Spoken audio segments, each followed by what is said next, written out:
Ali lived in a small village. Every day he started his morning by cheerfully saying good morning to everyone, whether it was the elderly man heading to the store or the school children on their way to class. At first, people were surprised by his daily greetings, but gradually each villager adopted this habit. Within a few days, the entire atmosphere of the village transformed into one of love and respect.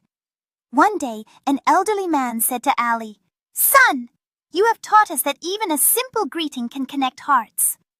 That day, Ali understood that the morning greeting was not just a word, but a message of love and hope that made each new day better. As the days turned into weeks, Ali noticed how the simple act of greeting had sparked a change in the village.